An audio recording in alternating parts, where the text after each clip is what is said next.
ఓం శ్రీ మహాగణాధిపతయే నమః. శ్రీమాత్రే నమః. ఆనంద నిలయం ఛానల్ ప్రేక్షకులందరికీ నా నమస్కారం. నేను మీ ఆచార్య ప్రసాద్ గురూజీ. ఈరోజు మనం ఈ వీడియోలో ఇంట్లో మనం పూజ చేసిన తర్వాత ఏం చేయాలో ఇప్పుడు మనం ఈ వీడియోలో తెలుసుకుందాం. ముందుగా ఈ వీడియో చూసే ముందు ఒక లైక్ కొట్టి మా ఛానల్‌ను సబ్స్క్రైబ్ చేసుకోండి. ప్రతి ఒక్కరి ఇంట్లో దీపారాధన చేస్తూ ఉంటారు. ఏ ఇంట్లో అయితే ప్రతినిత్యం దీపారాధన చేస్తూ ఉంటారో అలాంటి ఇళ్లల్లో దేవతలు తిరుగుతూ ఉంటారు.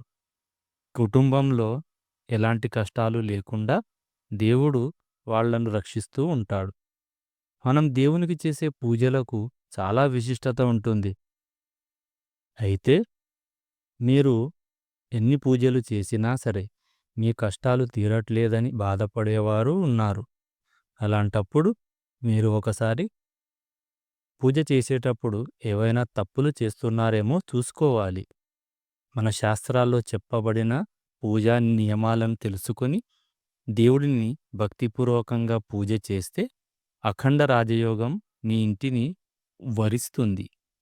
అయితే అన్నిటికన్నా ముఖ్యమైన విషయం ఏమిటంటే ఇంట్లో పూజ పూర్తయిన తర్వాత ఖచ్చితంగా కొన్ని నియమాలు పాటించాలి.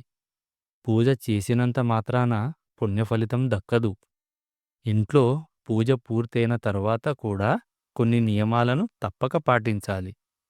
ఆ దీపారాధన నియమాలను పాటిస్తే గనక ఆ దేవుని ఆశీర్వాదం మీ ఇంటిపై ఉంటుంది.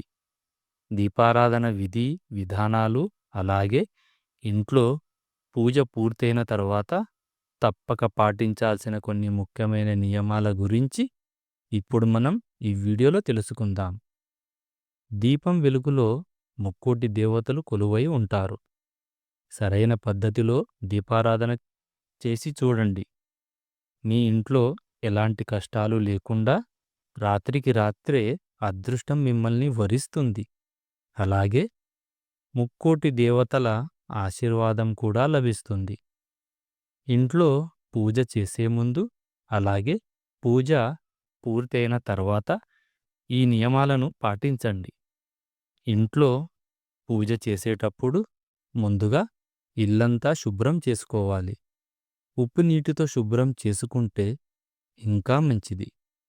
కళ్ళ ఉప్పు నీటిలో వేసి ఇల్లంతా శుభ్రం చేసుకోండి. మీ ఇంట్లో ఉన్న దరిద్ర దేవత బయటకు వెళ్ళిపోయి మీ ఇంట్లోకి శ్రీ మహాలక్ష్మి అడుగు పెడుతుంది.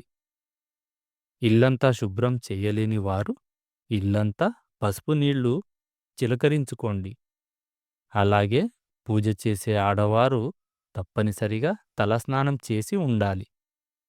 అయితే తలస్నానం చేయలేని ఆడవారు పాపిటలో కుంకుమను ధరించి దీపారాధన చేయవచ్చు.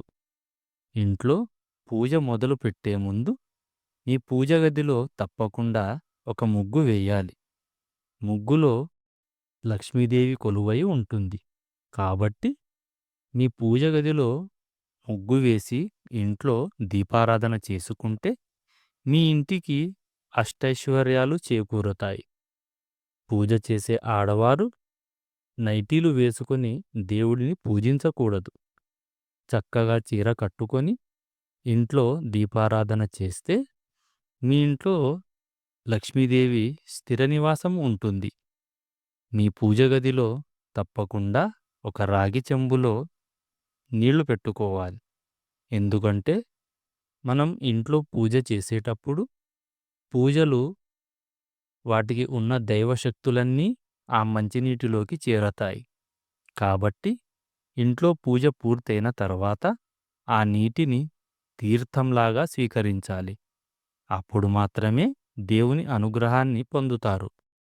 అలాగే ప్రతి ఒక్కరి పూజ గదిలో అక్షింతలు ఉండాలి. ఇంట్లో దేవుని పూజ పూర్తయిన తర్వాత అక్షింతలను దేవుని ఆశీర్వాదంగా భావించి అక్షింతలను తలపైన వేసుకొని దేవుడికి నమస్కారం చేసుకోవాలి. పూజలో వెలిగించే దీపానికి చాలా శక్తి ఉంటుంది. కాబట్టి మీరు వెలిగించే దీపం కుంది నల్లగా ఉండకూడదు. పూజ గదిలో దీపం వెలిగించే ముందు గణపతికి నమస్కారం చేసుకొని దీపానికి 3 కుంకుమ బొట్లు పెట్టి ముందుగా దీపంలో ఒత్తులు వేసి ఆ తర్వాత నూనె పోసి అప్పుడు దీపాన్ని వెలిగించాలి. ఇలా దీపం వెలిగించిన తర్వాత దీపం దగ్గర కొన్ని అక్షింతలు వేసి ఒక పుష్పాన్ని సమర్పించి దీపానికి నమస్కారం చేసుకోవాలి. ఇలా చేస్తే ముక్కోటి దేవతల ఆశీర్వాదం ఖచ్చితంగా లభిస్తుంది. ఇక పూజలో దేవునికి నైవేద్యం సమర్పించి కర్పూర హారతి ఇచ్చి మీ పూజను ముగించుకోండి. ఇలా పూజ పూర్తయిన తర్వాత తప్పకుండా దేవునికి ప్రదక్షిణాలు చేయాలి. 3 లేదా 5 ప్రదక్షిణాలు చేసుకొని తలపైన అక్షింతలు వేసుకోవాలి. ఇలా ప్రదక్షిణాలు చేస్తేనే మీరు చేసిన పూజకు సరైన పుణ్యం లభిస్తుంది. అలాగే ఇంట్లో పూజ పూర్తయిన తర్వాత మీ పూజ గది నుండి 5 నిమిషాలు పక్కకు వెళ్ళిపోండి. ఈ 5 నిమిషాల సమయంలో ఆ దేవుని చల్లని చూపు నైవేద్యం పైన పడుతుంది. కాబట్టి ఒక 5 నిమిషాల తర్వాత పూజ గదిలో ఉన్న నైవేద్యాన్ని తప్పకుండా తినాలి. అప్పుడు మాత్రమే దేవుని అనుగ్రహాన్ని పొందవచ్చు. నైవేద్యాన్ని తినకుండా అలాగే పూజ గదిలో పెట్టేస్తే దేవునికి కోపం వస్తుంది. మీ పూజకు పుణ్యం కూడా లభించదు. ప్రతినిత్యం ఇంట్లో దీపారాధన చేసేవారు దేవుని పూజలో బెల్లం ముక్కను నివేదించండి. మీరు పూజలో నైవేద్యం సమర్పిస్తే ఆకస్మిక ధనలాభాలు వరిస్తాయి. ఇంట్లో దీపారాధన చేసిన తర్వాత మీ ఇల్లంతా ఖచ్చితంగా ధూపం వెయ్యాలి. ఇలా ధూపం వేయడం ద్వారా ఇంట్లోని నెగిటివ్ ఎనర్జీ మొత్తం బయటకు వెళ్ళిపోయి మీ ఇంట్లోకి దైవశక్తులు ఆకర్షిస్తాయి. ఒక్కోసారి దీపారాధన చేసేటప్పుడు దీపం నుండి శబ్దాలు వస్తూ ఉంటాయి. అయితే ఇలా అస్సలు రాకూడదు. దీపం నుండి చప్పుడు వినిపిస్తే మీ పూజకు ఫలితం దక్కదు. దీపంలో ఉండే వత్తులు పూర్తిగా కాలిపోవాలి. ఇక పూజ చేసే ఆడవారు తప్పనిసరిగా కుంకుమ బొట్టు పెట్టుకోవాలి. చేతులకు నిండుగా గాజులు వేసుకోవాలి.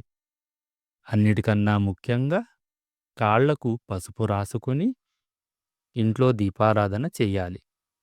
ఏ స్త్రీ అయితే ఇంట్లో కాళ్లకు పసుపు రాసుకొని దీపారాధన చేస్తుందో అలాంటి స్త్రీలకు దీర్ఘసుమంగళి ప్రాప్తి వరిస్తుంది.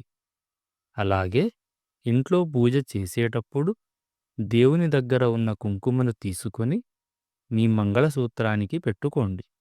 ఇలా చేయడం ద్వారా మీ భర్త సంపాదన, ఆయుష్ రెండూ కూడా విపరీతంగా పెరుగుతాయి.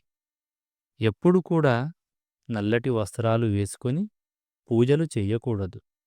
ఇంట్లో పూజలు చేసే స్త్రీలు తూర్పు ముఖంగా కూర్చొని పూజ చెయ్యాలి. దేవీ దేవతల విగ్రహాలు కాని, దేవుని చిత్రపటాలు కాని పడమటి దిశగా ఉండాలి. ఒకవేళ కుదరని పక్షంలో దేవుని విగ్రహాలను దక్షిణ వైపుకు పెట్టి ఉత్తరముఖంగా కూర్చుని పూజ చేసుకోవాలి. మీరు ఈ పూజా నియమాలను పాటిస్తే గనక తప్పకుండా శుభం జరుగుతుంది.